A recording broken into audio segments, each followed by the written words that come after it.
Good morning, literature students. We are in our 13th week. We got about 3.5 weeks left, so there's still some work to be done. Thank you guys last week for being patient with me. I was at my grandmother's and she does not have internet, and I barely had 4G on my phone, so it was very hard to communicate. But I appreciate you guys being patient with that. With my grandfather's death, there's still a lot of work to do, but we got my grandmother settled um, in her home. So, with that being said, I'm going to give you a sneak peek uh, into the final big assignment, and it is the novel essay. And this essay is going to encompass sort of everything that we have talked about, all the literature over the past 13 weeks. Okay, and it will be a 4 to 6 page paper. Now, whichever essay you ended up, or whichever novel you ended up doing, whether it's Little Princes or Americana, what you will do is you will develop an archetype of the American through the eyes of the main character's experiences. Okay, so the main character in Little Princes being Connor, and the main character in Americana being Chimamanda's character, which is an extension of her. Okay, as well as other significant historical, cultural, political, and social movements and participants. So you're not just going to use the novel, you're going to use other literature that we've read, historical figures, Martin Luther King Jr., Gandhi, whoever. Well, Gandhi's not really American. I don't know. Let's say Bill Gates. I don't know. Kennedy, Eleanor Roosevelt, Condoleezza Rice, anybody. Okay. All right. So what you're going to do is you're going to highlight the characteristics of the archetype of the American. Okay. So what does it mean to be an American? And then you're going to find and substantiate variations in the pattern. Okay, so there's a pattern to this ideal American. So what do the archetypal Americans do? What are they like? What are the characteristics? But are there variations? So for instance, are there regional variations? So do people in the South think of being an American differently than people in the North or in the Midwest? Okay, and then lastly, speculate what these patterns help us understand about human culture or subculture. Okay, so your resources will be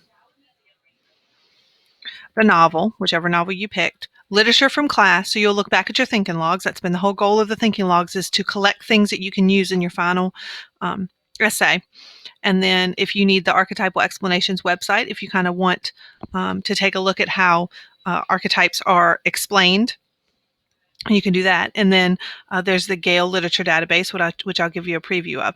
So what I expect to find for support, so you are going to define what it means to be an American. Okay, so being an American means that, or the American archetype is composed of blankety blank blank blank. Okay, so then you will use quotes from the literature, figures from history, information that can link people to your argument. So news stories, if there's news stories about someone that you think is an archetypal American, okay, you should have in-text citations, think back to English 111, and a works cited page. Okay, you're going to use some sort of word processor, format your essay, MLA guidelines, all of that.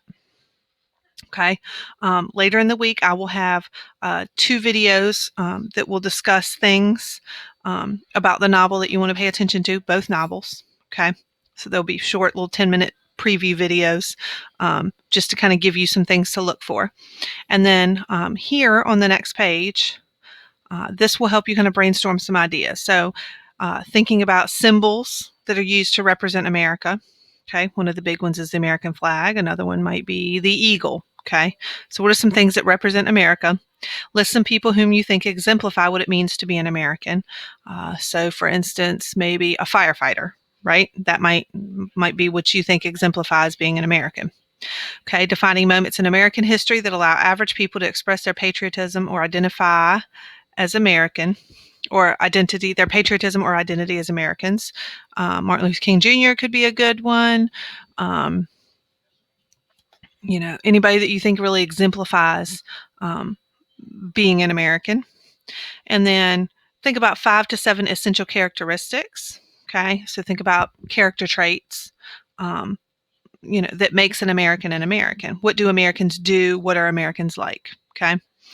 Here's just a general thesis sample. In the novel, Oh, the Places You'll Go, Dr. Seuss expresses the ideals of the American through his characters' patience, curiosity, and endurance to achieve the American dream. This is just a sample. You shouldn't use any parts of this because I'm talking about a Dr. Seuss book. Okay. And then I give you a sample organizer. So the introduction should more than likely consist of some sort of engaging hook about America, some short background on the novel, because the novel is the focus, and you'll support this definition through the novel and other literature, and then the thesis. Okay, then each body paragraph will have, a topic that you're going to focus on or a characteristic. Okay, evidence. So this is just to list pages from the literature. Okay, all right. And then evidence for another source, so another piece of literature that we read. It could be Streetcar Named Desire. It could be Song of Myself. Okay, you should have some of that in your thinking log that you can use. And then some sort of transition into the next paragraph, which would be another characteristic of being an American. And then a third. Okay, so notice the pattern. It's 4 to 6 pages. And then conclusion, remind the reader of the thesis, revisit the background. Okay, so reimagine the background that you gave about the novel through the sources and the definition that you gave, and then return to the hook strategy. You want to connect to the reader by either looking to the future, present or explain the lesson, call the reader to action, or create a challenge. Okay, here are some general overall tips. Okay, avoid announcements. I believe I will explain in this paper. I'm going to, in my opinion. Okay, do not reference yourself. Okay, do not say you unless it's in the introduction or conclusion and it's talking to a specific audience. And let me refresh this because I don't know why this isn't showing up.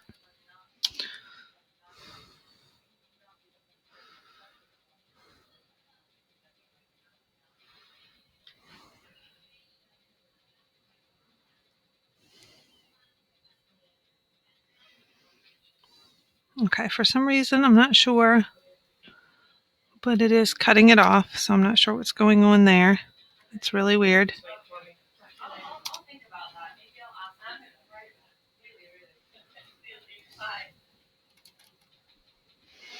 Okay. Regardless, avoid you, we, and I. Use audience-specific language. Okay, Americans should. Okay, scholars, students, whatever, whoever you're talking to. Okay, so that is, in essence, the novel essay that you're going to be working on. Okay, this week we're talking about feminism and free-form poetry.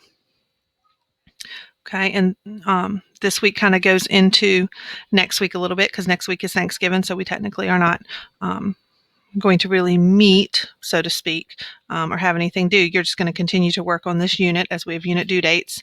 I peeked into the thinking logs, and I know some people are a little behind, so I'm sure people are going to get caught up over Thanksgiving, and I gave a few people, some comments, some things to think about. So a few people are, working along pretty good.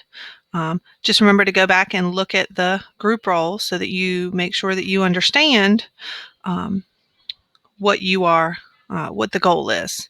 So remember, vocabulary verifier will note words, related words that stand out in the reading, words that are repeated a lot, used in an unusual way. Okay, so remember. Okay, and then you're going to ultimately answer the question. How does the author's diction advance ideas and purpose for writing? So how does the repetition of this type of language help the author say what he's trying to say or she's trying to say? So just review all of those and make sure you're doing all of those correctly. Just remember also on the thinking logs, you do not need outside sources. Outside sources would be plagiarism, especially if you do not cite them. Okay. I have not asked for outside sources. The only thing you need is your brain and the writings. Okay. If you are confused, I would suggest you go back and you review your study material about literature. There's a list of Greek and Roman gods that they might reference, biblical allusions, literary terms. Okay. Literary lenses, there's an archetype, so review all of those if you're confused about something that you read.